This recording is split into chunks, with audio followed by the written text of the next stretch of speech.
Day one, no coffee. It's 1:35 and I'm struggling. I am on day 3 of eliminating coffee and it's going well. I'm coming off of coffee slowly, doing a taper just because that's the easiest route. And since I'm so busy, I need to be able to function every single day.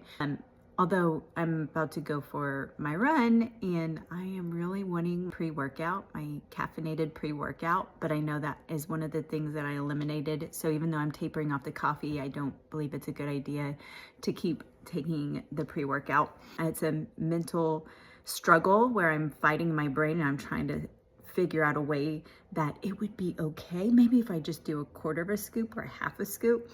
But that part just becomes mind over matter, and I just have to say, no, I can do this run without my pre-workout. I am, however, supplementing with tyrosine to help with dopamine function, which seems to be helping out a lot.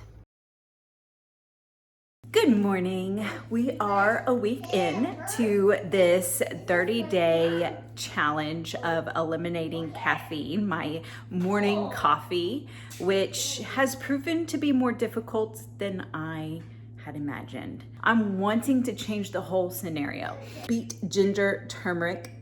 My really sweet friend got me onto beet juice and some sparkling water. I like sparkling water mixed with my juice. I'm going to pour some of this over my eyes. I'm getting beet juice all over the place. Looks like a bloody mess. And some sparkling water. So we will see how this goes. Every morning, I'm just gonna be honest, I'm thinking, I'll just go back to drinking coffee. Who wants to do this?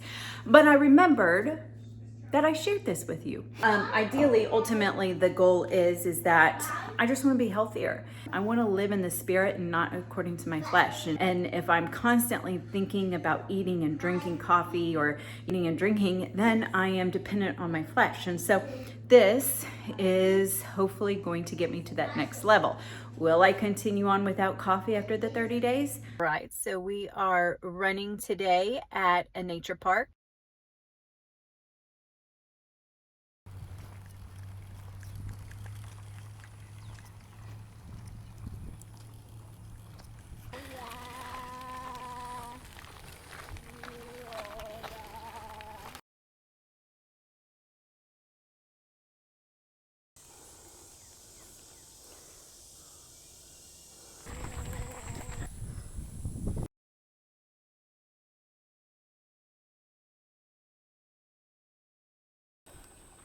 Trail running is definitely harder.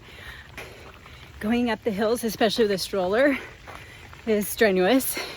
And let's face it, I live in Northwest Houston, so these hills are nothing to write home to mom about. But this is definitely worth it. That was a tough 3 miles today. Maybe I need to do more trail running because it has really challenged me today. And the truth is, I've just been through so much in my life that I don't really know how to live life without a challenge. In fact, I say I'm really good at getting back up, dusting myself off, and moving forward.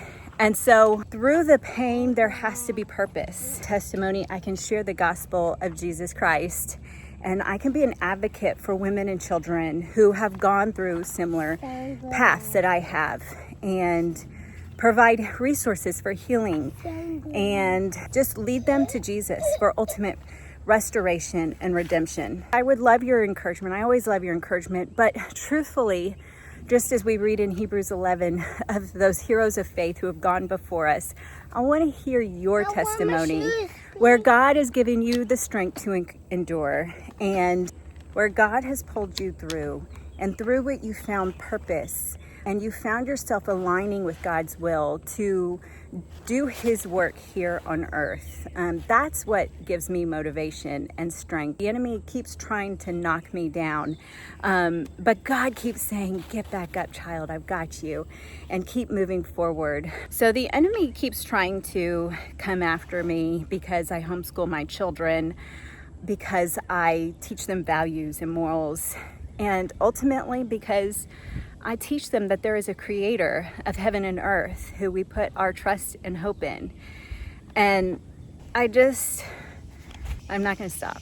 We just read a story the other day, and I've forgotten about this story with my youngest, called Filling Your Bucket, I believe. I have to put it in the description what it's called, but basically filling other people's buckets, doing things that are kind for other people, and ultimately that fills your buckets. And bullies are out there and they're just dipping out of people's buckets. They're taking from other people's buckets, and in the end their bucket is still empty because we can't fill ourselves up by trying to destroy or bring others down. And so that's just an encouragement for you today. Go out, do hard things, and fill somebody's bucket today.